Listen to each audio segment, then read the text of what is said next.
Hello, welcome back to my channel education hub by Shweta. मैं आप सबका स्वागत करती हूँ हमारे YouTube channel education hub by Shweta में।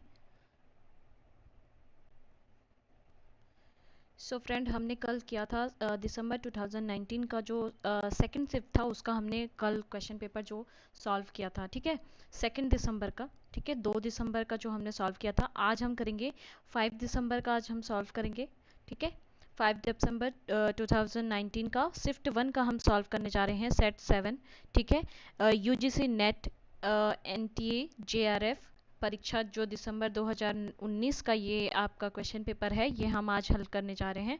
ठीक है, ये हमारा आज का पहला पार्ट रहेगा। ठीक है, ये जो 5 दिसंबर 2019 का जो क्वेश्चन पेपर है शिफ्ट 1 का, इसका आज का हमारा क्या रहेगा, फर्स्ट पार्ट रहेगा ये।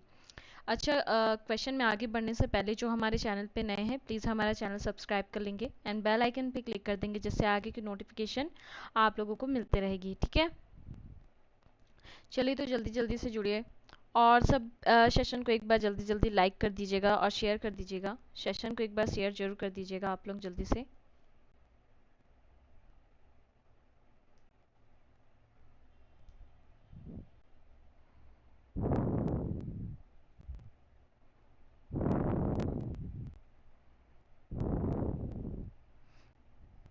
सेशन को एक बार शेयर कर दीजिए जल्दी से जल्दी।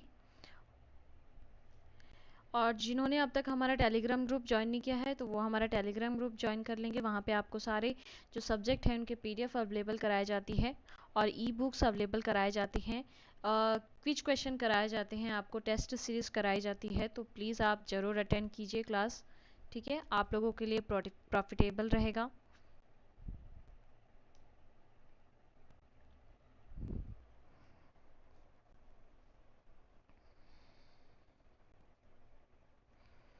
जल्दी से जुड़िए।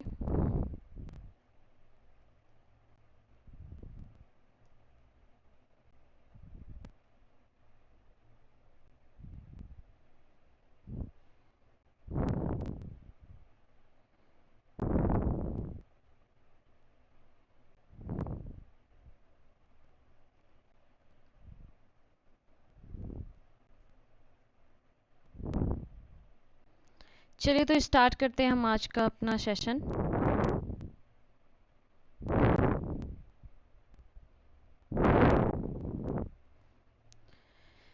देखिए आज का आपका फर्स्ट क्वेश्चन क्या है, मैं इसको जूम कर देती हूँ।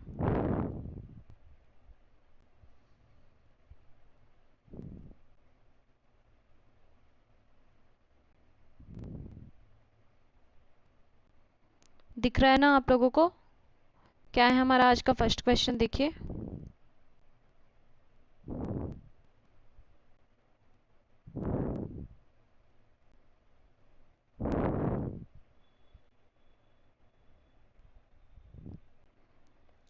देखिए दिया हुआ है, नीचे एक प्रश्न दिया गया है और उसके बाद 3 कथन दिए गए हैं। ठीक है, इन कथनों ए बी सी की पहचान करें जो प्रश्न का उत्तर देने के लिए आवश्यक है।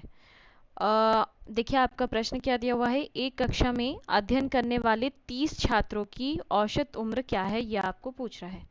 ठीक है, एक जो कक्षा है उसमें अध्ययन करने वाले जो 30 छात्र हैं उनकी औसत उम्र क्या है, यह आपको पूछ रहा है।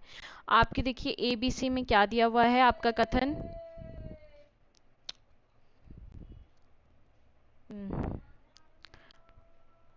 सॉरी, इग्नोर करिएगा वो आवाज़ को, एक्चुअली बाहर पे कोई कुछ बेचने आए हैं तो उसके लिए वही आवाज़ आ रहा है। देखिए क्वेश्चन क्या है हमारा, कक्षा में लड़के और लड़कियां 7:8 में हैं।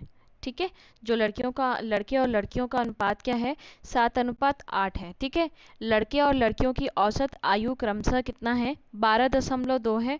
ठीक है, 2 वर्ष और 11.4 वर्ष है। ठीक है, ये आपकी क्या है, लड़के और लड़कियों की औसत आयु ये बता रहा है यहाँ पे। फिर कक्षा में लड़कियों की संख्या कक्षा में लड़कों की संख्या कक्षा में लड़कियों की संख्या की तुलना में 2 कम है। ठीक है, जो लड़के की संख्या है वो लड़कियों की तुलना में क्या बोल रहा है, 2 कम है। तो सही विकल्प का चयन करना है आपका। ठीक है, तो क्या हो जाएगा जल्दी से बताइए।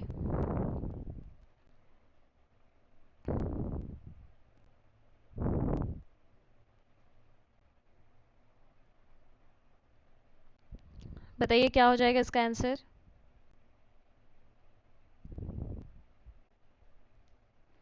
देखिए हम सॉल्व कर लेते हैं इसे, मैं आपको पूरा सॉल्व करके बता रही हूँ।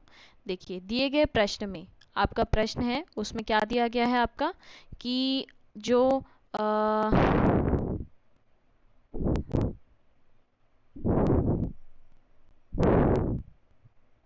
ठीक है, दिए गए प्रश्न में आपका क्या दिया हुआ है, एक कक्षा में अध्ययन करने वाले 30 छात्रों की औसत उम्र क्या है। ठीक है, पहला ये आपका दिया हुआ है। ठीक है, तो कथन ए में दिया हुआ है कि कक्षा में लड़के और लड़कियां कितना है, 7:8 अनुपात में है। तो देखते हैं ये सही है कि नहीं। तो देखिए कक्षा में लड़कों की संख्या कितना है, 30 छात्र हैं। ठीक है, आपके छात्र कितने हैं, 30 छात्र हैं आपके पूरे टोटल। ठीक है, 30 में जो लड़कों की संख्या कितनी है, 7 है। डिवाइड और 7 और 8 जो 8 है उसको ऐड करेंगे तो कितना हो जाएगा, 15 हो जाएगा। तो 30 इंटू 7 डिवाइड बाई 15, तो क्या आ जाएगा आपका 14। देन आपका तथा कक्षा में लड़कियों की संख्या, अब लड़कियों की संख्या कितनी है, 8 है, और टोटल छात्र कितने थे, 30 थे। ठीक है, तो 30 गुणित 8 डिवाइड बाय आपका क्या हो जाएगा, 15, तो इसका टोटल कितना हो जाएगा, 16। ठीक है, ये आपका ए के हिसाब से आया, तो मतलब कि 14 और 16 आया आपका। नेक्स्ट देखिए बी नंबर आपका क्या बोल रहा है कि लड़के और लड़कियों की औसत आयु क्रमशः कितनी है, 12.2 और 11.4 है। तो अतः संपूर्ण कक्षा की कुल औसत आयु कितनी हो जाएगी। ठीक है, हम एक मान लेते हैं, एक हम एन, जो एन और डब्ल्यू हम एक तरह से मान के चलते हैं। तो ठीक है, तो देखिए एन आपकी संख्या दर्शाएगा। ठीक है, जो कक्षा में पूरे जो संख्या है लड़कों की उसका आपका दर्शाएगा। W1 आपका ये जो औसत जो दिया हुआ है आयु, औसत आयु दिया हुआ है वो आपका रहेगा। ठीक है, N2 लड़कियों का और W2 क्या हो जाएगा, लड़कियों का औसत आयु। ठीक है, डिवाइड बाय में आपके क्या जाएगा, N1 प्लस N2। ठीक है, ये आपका एक सूत्र है। ठीक है, आप इसे बना भी सकते हैं और या फिर आप इसी सूत्र को याद भी कर सकते हैं। ठीक है, तो देखिए अब इस सूत्र में हम रखेंगे संख्या कितनी थी, 14 थी, इंटू आपका क्या हो जाएगा, W1 आपका क्या है, 12.2, फिर प्लस, फिर 16 आ जाएगा, इंटू आपका क्या आ जाएगा, 11.4, डिवाइड बाय में टोटल जो छात्रों की संख्या कितनी थी, 30 थी। ठीक है, तो इसको हम करेंगे तो हमारा क्या आ जाएगा, देखिए ये पूरे को सॉल्व करोगे आप तो 170.8 प्लस आपका 182.4 आएगा डिवाइड बाय 30। ठीक है, देन आप इसको सॉल्व करोगे तो आपका कितना आ जाएगा, 11.77 आपका आ जाएगा। ठीक है, लगभग आपका जो निकलेगा वो है। अब देखिए इस प्रकार कक्षा में अध्ययन करने वाले कुल छात्रों की औसत आयु ज्ञात करने के लिए कथन ए और बी आवश्यक एवं क्या है, पर्याप्त है। ठीक है, आपका एक नोट दिया हुआ है, व्याख्या से स्पष्ट है कि कथन ए तथा बी का उत्तर देने के लिए आवश्यक है, परंतु परीक्षा एजेंसी एनटीए ने इस प्रकार का उत्तर डी माना है जो कि सही नहीं है। ठीक है, जो आपकी एनटीए है वो इसका जो क्या मानी है, इसका आंसर आपका डी मानी है, मीन्स आपका बी और ए या फिर सी। ठीक है, बट इसका आंसर क्या हो जाएगा, ए हो जाएगा। तो क्या हो जाएगा इसका राइट आंसर, आप क्या हो जाएगा, ए इसका क्या हो जाएगा, राइट आंसर हो जाएगा। क्वेश्चन नंबर 1 का आपका आंसर क्या हो जाएगा, ए। क्लियर है, चलिए नेक्स्ट देखिए क्वेश्चन नंबर 2 हम देखते हैं। समूह में निम्नलिखित में से किसके कारण समूह के सदस्य की सृजन क्षमता अवरुद्ध होती है। ठीक है, और देखिए आपके ऑप्शन दिए हुए हैं, किसी भी कीमत पर आम सहमति बनाए रखने की प्रतिमान, हास्य का पात्र बनने के भय से मुक्त चिंतन, एक दूसरे के विचार के प्रति आदर, किसी व्यक्ति का विचार असत्य होने की दशा में आलोचना। ठीक है, और आपका सही विकल्प इसमें चुनना है, तो बताइए क्या हो जाएगा इसका सही विकल्प। किसी समूह में खालिस्तान में से किसके कारण निम्नलिखित में से किसके कारण समूह के सदस्यों की सृजन क्षमता अवरुद्ध होती है, किसके कारण होती है।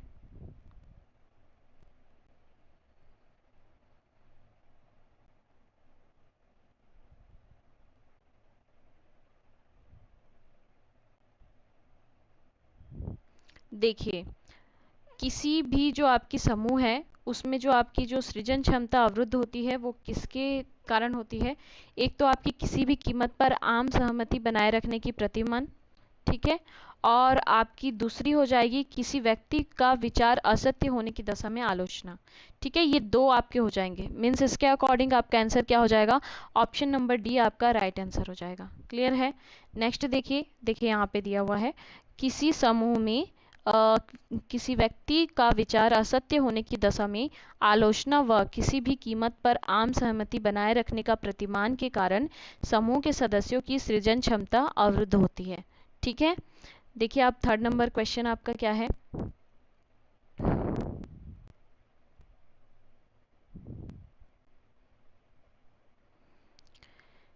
आपका थर्ड नंबर क्वेश्चन दिया हुआ है कॉलम ए को कॉलम 2 के साथ क्या करना है? सुमेलित करना है। तो चलिए करिए। कॉलम 1 में आपका क्या दिया हुआ है? वाचन वैकल्य, लेखन वैकल्य, परिकलन वैकल्य या ADHD। ठीक है, और कॉलम 2 में आपका दिया हुआ है गणित के कार्य में कठिनाई, पठन में कठिनाई, लेखन में कठिनाई, ध्यान केंद्रित करने में कठिनाई। तो बताइए क्या हो जाएगा?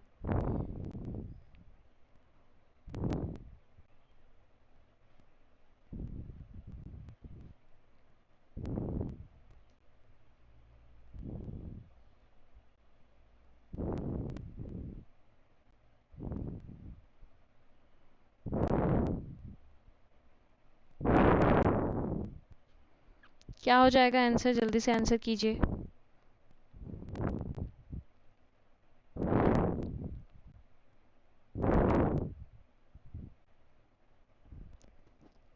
जोड़ी मिलाइए, क्या हो जाएगा इसका आंसर? देखिए, वाचन वैकल्य ये आपका क्या हो जाएगा? पठन में कठिनाई।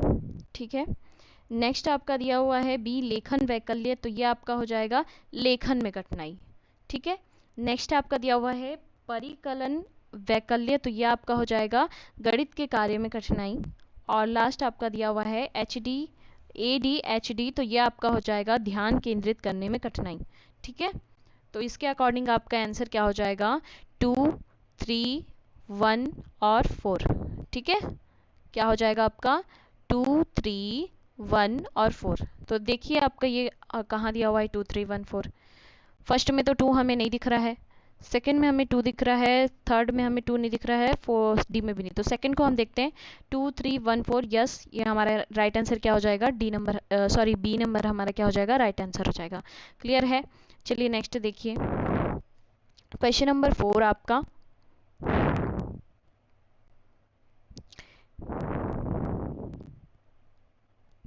देखिए, एक महाविद्यालय का शिक्षक अभिप्रेरक प्रतिभाग की गति को बढ़ावा देने के लिए प्रश्न पहेली सत्र को अपनाता है और यह मूल्यांकन के किस प्रकार के रूप में लिया जाएगा? बताइए क्या हो जाएगा इसका आंसर? ऑप्शन दिए हुए आपके संकलनात्मक मूल्यांकन, निकष आधारित मूल्यांकन, निर्माणात्मक मूल्यांकन या निदानात्मक मूल्यांकन। क्या हो जाएगा इसका राइट आंसर?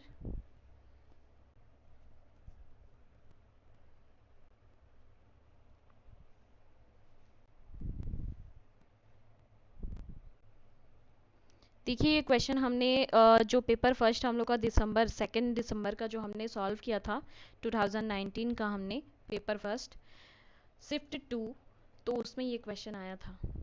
ये क्वेश्चन दोबारा रिपीट हो रहा है, तो आप लोगों को ये क्वेश्चन बनना चाहिए। बताइए क्या हो जाएगा इसका आंसर? देखिए, इसका आपका आंसर हो जाएगा निर्माणात्मक मूल्यांकन। ठीक है, देखिए मैं दोबारा से इसके बारे में आप लोगों को बता दे रही हूँ। देखिए, बोल रहा है एक विद्यालय का शैक्षिक अभिप्रेरक प्रतिभाग को गति बढ़ावा देने के लिए प्रश्न पहेली सत्र को अपनाता है और इस प्रकार का मूल्यांकन कार्य निर्माणात्मक मूल्यांकन के अंतर्गत किया जाता है। क्लियर है? ठीक है, निर्माणात्मक मूल्यांकन जो है विकासोन्मुखी होता है और निर्णयात्मक नहीं। ठीक है, इसका प्रयोजन विद्यार्थी के अधिगम और अध्यापन को सुधारना होता है और कक्षा में जांच के लिए चाहे इकाई परीक्षण हो अनौपचारिक परीक्षण हो या पढ़ाते समय पूछे गए प्रश्न हो, ठीक है, या फिर आपका गृह कार्य हो अथवा अध्यापक द्वारा उत्तरों पर आधारित जानकारी हो, ये सभी निर्माणात्मक मूल्यांकन की श्रेणी में आते हैं। और इनका जो है प्रयोग क्या किया किसके लिए किया जाता है, ग्रेडिंग के लिए नहीं होता है, ठीक है, इनका प्रयोग ग्रेडिंग के लिए नहीं होता है। क्लियर है, ठीक है। तो चलिए देखिए, अभी ये क्वेश्चन तो आपने 2 बार कर चुके हैं, तो अब भूलने की कोई संभावना नहीं होनी चाहिए, ठीक है। 2 बार आप लोग ये क्वेश्चन कर चुके, अब मत भूलिएगा। चलिए देखिए नेक्स्ट क्वेश्चन, क्वेश्चन नंबर 5 आपका दिया हुआ है, विद्यार्थियों का अकादमिक निष्पादन किससे निर्धारित होता है, प्रज्ञा, अभिप्रेरण, शारीरिक गठन या लिंग। देखिए ये क्वेश्चन भी दोबारा रिपीट हो रहा है, हमने शिफ्ट 2 में इस क्वेश्चन को देख चुके थे। हम दिसंबर जो 2019 का जो शिफ्ट 2 के क्वेश्चन मैंने आपके करवाए थे, प्रीवियस ईयर क्वेश्चन, उसमें ये क्वेश्चन आया था। तो ये क्वेश्चन आप लोग दोबारा कर रहे हैं, तो इसका आंसर तो बन जाना चाहिए आप लोगों को। बताइए क्या हो जाएगा, विद्यार्थियों का अकादमिक निष्पादन किससे निर्धारित होता है, किससे निर्धारित होता है।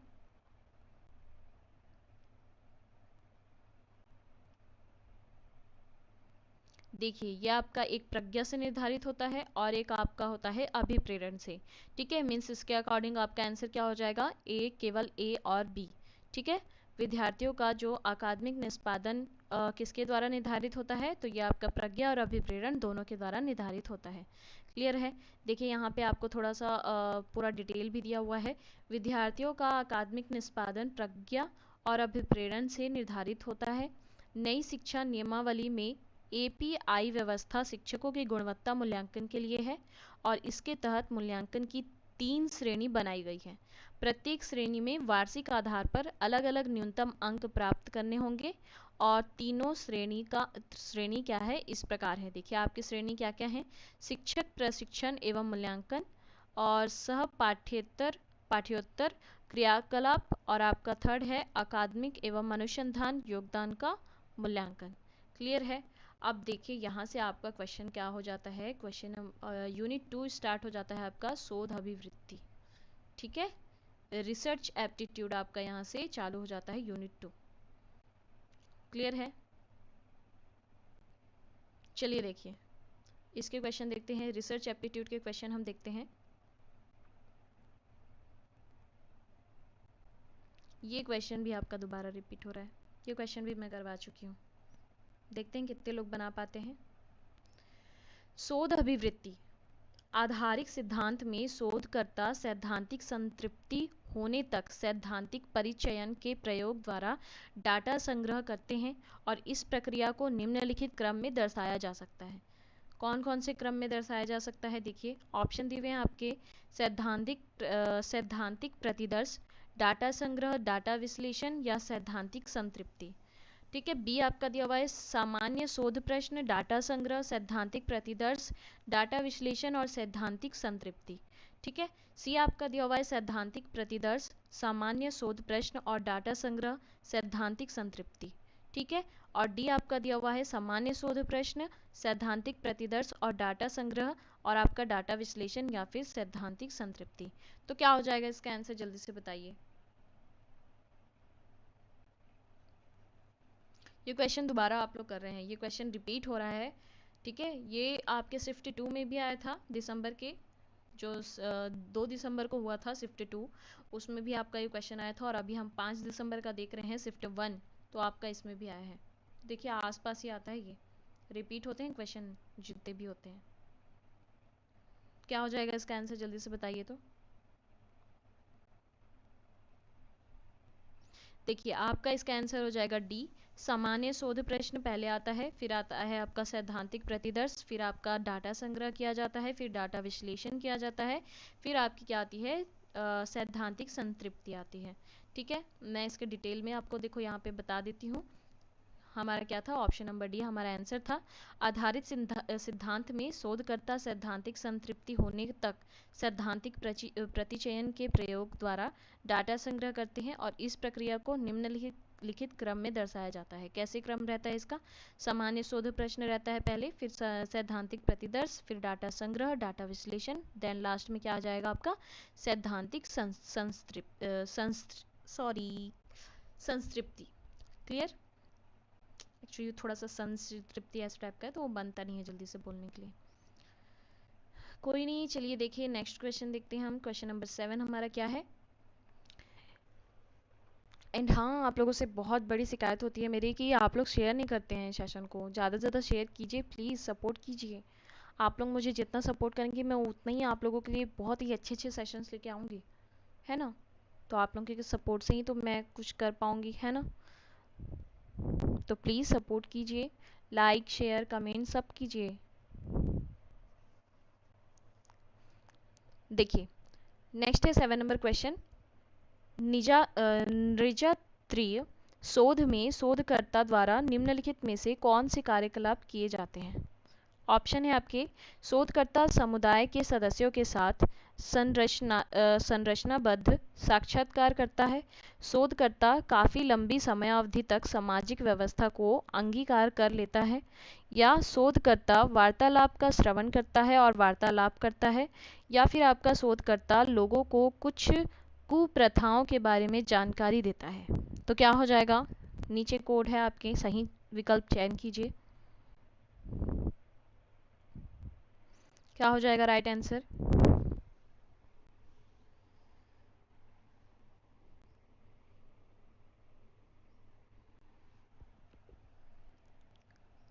अच्छा, मैं पूछना चाह रही थी कि आप लोगों को प्रॉपर जो यूनिवर्सिटी का जो कॉमर्स क्लासेस होती हैं वो किसे किसे चाहिए, वो मुझे कमेंट करके बताएंगे।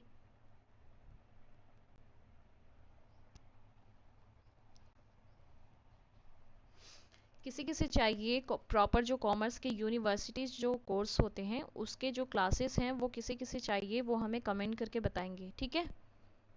मैं नेक्स्ट जो है एक्चुअली मेरा एक चैनल है जहाँ पे ये कॉमर्स क्लासेस जो करवाए जाते हैं, तो आप वहाँ पे ज्वाइन हो सकते हैं, ठीक है। वहाँ पे आप जा सकते हैं, वहाँ पे चेक कर सकते हैं। आप लोगों को वो मैं लिंक डिस्क्रिप्शन बॉक्स में दे दूँगी, तो आप वहाँ जाके ज्वाइन कर सकते हैं। वहाँ पे आपकी क्लासेस स्टार्ट होने वाली है, कॉमर्स क्लासेस, ठीक है। देखिए 7 नंबर का आपका देखिए क्या हो जाएगा। देखिए इसमें जो बी है आपका, शोधकर्ता काफ़ी लंबी समयावधि तक सामाजिक व्यवस्था को अंगीकार कर लेता है, ये आपका राइट है, ठीक है। नेक्स्ट आपका शोधकर्ता वार्तालाप का श्रवण करता है और फिर वार्तालाप करता है, तो ये आपके दोनों क्या हो जाएंगे, निर्जात्रीय शोध में शोधकर्ता द्वारा जो कार्यकलाप किए जाते हैं वो आपके हो जाएंगे। मीन्स इसके अकॉर्डिंग आपका आंसर क्या हो जाएगा, ऑप्शन नंबर डी आपका राइट आंसर हो जाएगा। क्लियर है।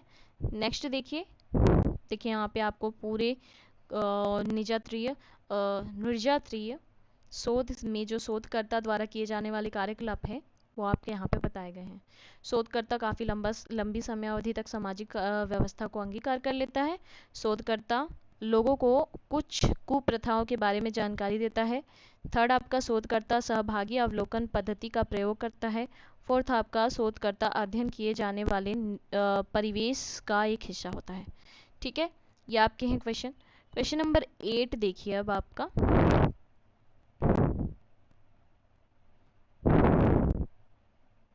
दिख रहा है सबको।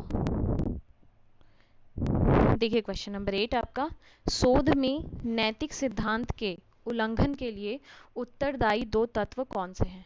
जो आपके शोध में नैतिक सिद्धांत के उल्लंघन के लिए जो उत्तरदायी दो तत्व होते हैं वो कौन है।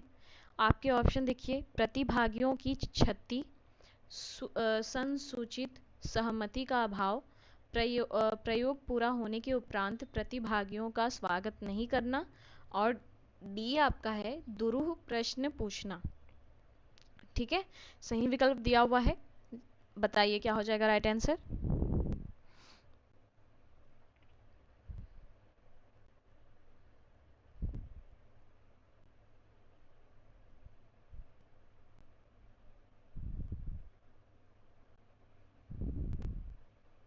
जल्दी से बताइए राइट आंसर क्या हो जाएगा आप लोगों का।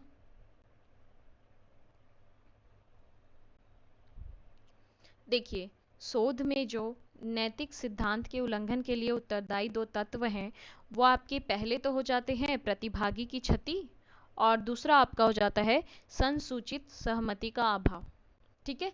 ये दो आपके तत्व हैं जो आपके नैतिक सिद्धांत है उसके उल्लंघन के लिए उत्तरदायी होते हैं।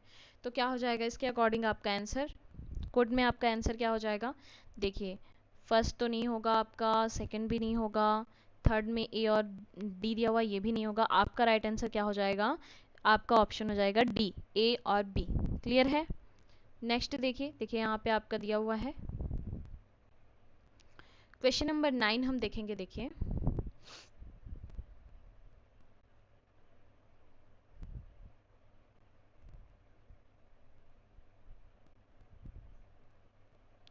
क्वेश्चन नंबर 9 है, निम्नलिखित में से कौन से पारंपरिक मूल्यांकन का एक विकल्प नहीं है? जो ये आपके 4 ऑप्शन दिए हुए हैं, इसमें से जो आपका पारंपरिक मूल्यांकन का जो एक विकल्प नहीं है वो आपको बताना है। ऑप्शन दिए हुए हैं आपके, बहुविकल्पीय प्रश्न, कार्य निष्पादन परीक्षण, पोर्टफोलियो प्रदर्शनियां। ठीक है, तो क्या हो जाएगा? जल्दी से बताइए। तो ये क्वेश्चन भी दोबारा रिपीट हुआ है, बताइए क्या हो जाएगा?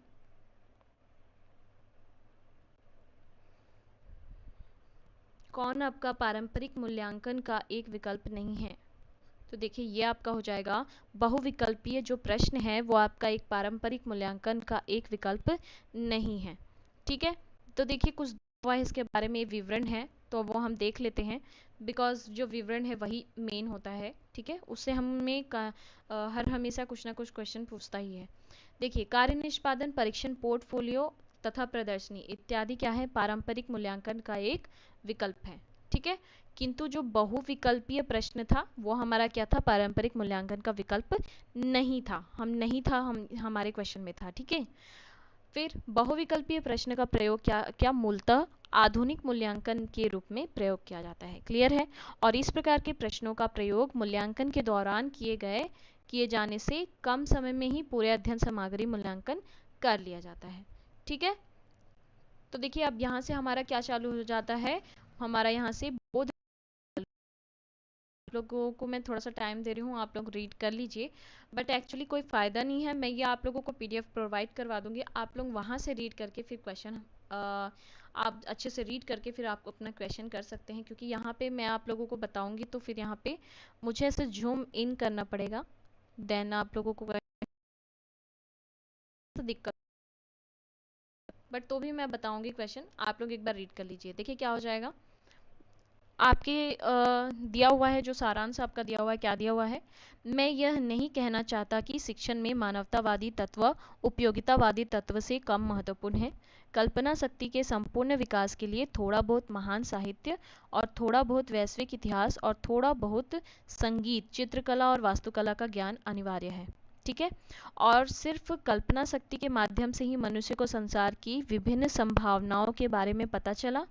इसके शरीर बगैर प्रगति यांत्रिक और खोखली बन जाएगी, लेकिन विज्ञान भी कल्पना को प्रेरित कर सकता है।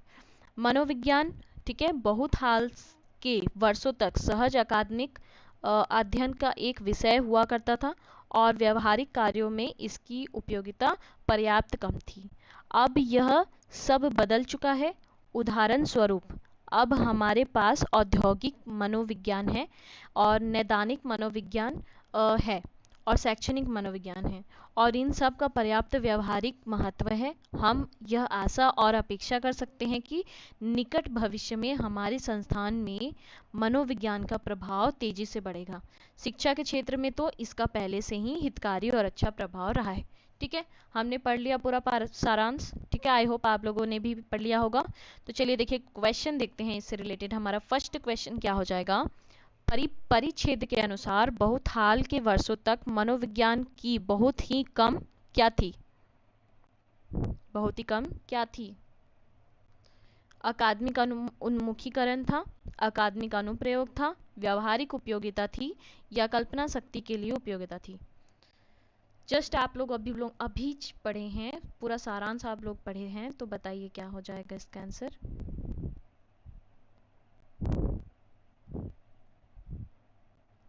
क्या हो जाएगा आप लोगों का इसका आंसर? देखिए ये वाला पैराग्राफ पढ़िए। मनोविज्ञान बहुत हाल के वर्षों तक सहज अकादमिक अध्ययन का एक विषय हुआ करता था और व्यवहारिक, ठीक है, ये पूछ रहा है हमें, व्यवहारिक कार्यों में इसकी उपयोगिता क्या थी? कम थी। तो तो किस में होगी उपयोगिता कम? मनोविज्ञान की बहुत ही कम व्यवहारिक उपयोगिता थी। क्लियर है? तो क्या हो जाएगा आपका इसका आंसर? ऑप्शन नंबर सी आपका क्या हो जाएगा? राइट आंसर हो जाएगा। चलिए अब क्वेश्चन नंबर 11 देख लेते हैं।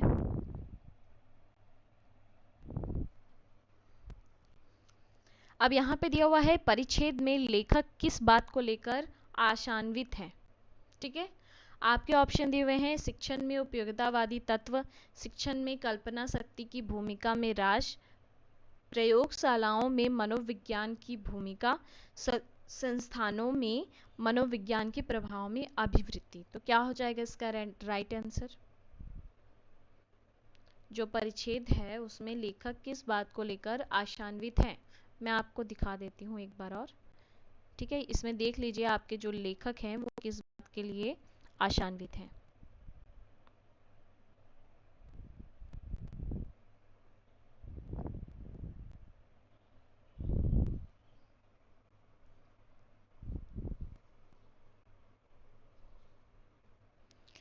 ठीक है,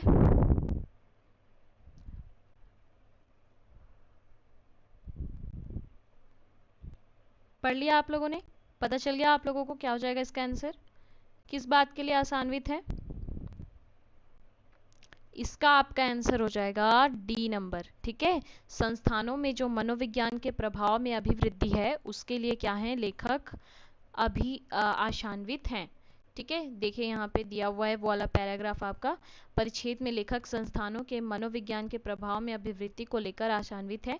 जिस प्रकार मनोविज्ञान का विकास हो रहा है उससे निश्चित रूप से कहा जा सकता है कि निकट भविष्य में हमारे संस्थानों में मनोविज्ञान का प्रभाव तेजी से बढ़ेगा और शिक्षण के क्षेत्र में तो इसका पहले से ही हितकारी और अच्छा प्रभाव रहा है और अन्य क्षेत्रों में भी इसके अभूतपूर्व प्रभाव की आशा है। ठीक है, आशा बोल रहा है ना, मनोविज्ञान की आशा आशान्वित है। नेक्स्ट देखिए क्वेश्चन नंबर आपका 12 है।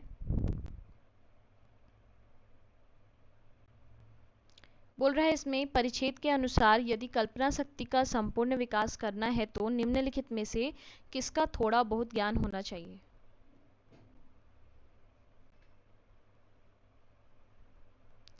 साहित्य, विश्व इतिहास, संगीत या राजनीति?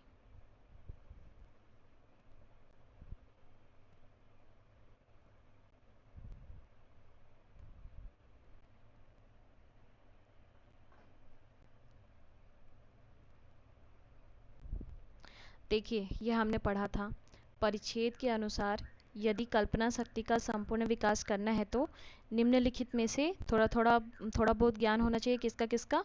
आपका साहित्य का भी ज्ञान होना चाहिए, विश्व इतिहास का भी ज्ञान होना चाहिए और संगीत का भी इतिहास होना चाहिए। सिर्फ किसका नहीं बोला था? आपका राजनीति का नहीं बोला था। मीन्स आपका ए, बी और सी होना चाहिए। तो देखिए ये ऑप्शन आपका कहाँ दिया हुआ है? लास्ट डी नंबर में आपका ये ऑप्शन दिया हुआ है। ठीक है, आप लोग इसको रीड कर लीजिएगा। चलिए देखिए क्वेश्चन नंबर 13 है आपका, परिच्छेद के अनुसार लोगों को संसार की संभावना के बारे में किसके माध्यम से जानकारी मिल सकती है? ये वाला क्वेश्चन है, आंसर कीजिए।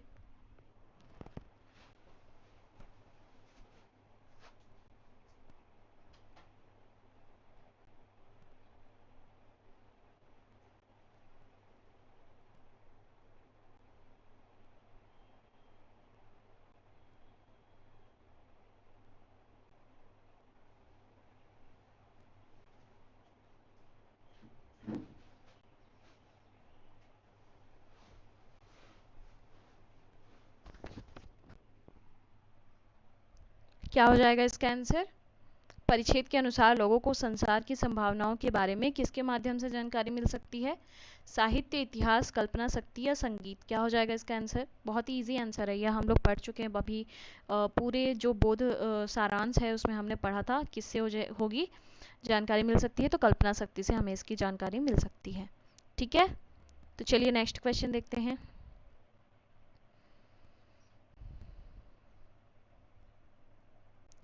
क्वेश्चन नंबर 14 देखिए आपका दिया हुआ है, परिच्छेद के अनुसार कल्पना शक्ति के अभाव में प्रगति क्या हो जाएगी?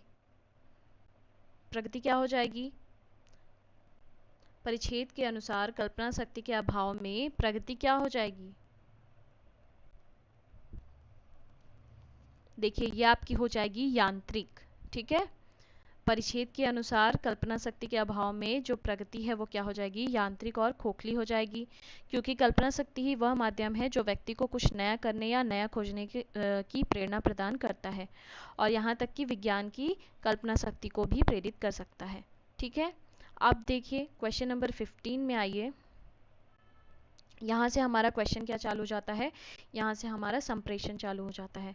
ठीक है, कम्युनिकेशन यहाँ से हमारा चालू हो जाता है।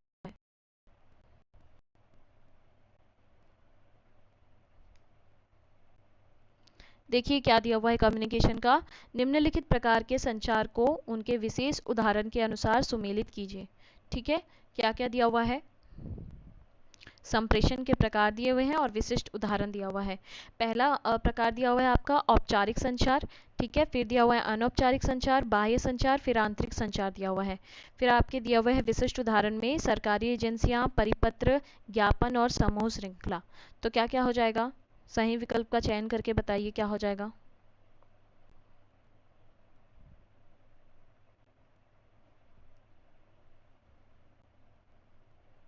देखिए फर्स्ट तो आपका औपचारिक संचार में क्या आ जाएगा, ज्ञापन आ जाएगा। ठीक है, फिर आपका क्या है दिया हुआ है अनौपचारिक संचार, तो ये आपका हो जाएगा समूह श्रृंखला, इसके अंतर्गत आपकी आ जाती है। ठीक है, फिर बाह्य संचार के अंतर्गत आपकी क्या आ जाती है, बाह्य संचार के अंतर्गत आपकी सरकारी एजेंसी आ जाती है, और आंतरिक संचार के अंतर्गत आपका क्या आ जाता है, परिपत्र आ जाता है। मीन्स इसके अकॉर्डिंग आपका आंसर क्या है, 3, 4, 1 और 2। तो देखिए 3, 4, 1 और 2 कहाँ दिख रहा है, 3 तो मुझे फर्स्ट वाले में ही दिख रहा है, 3, 4, 1, 2। तो देखिए हमारा आंसर क्या हो जाएगा, ए नंबर हमारा आंसर हो जाएगा 3, 4, 1, 2।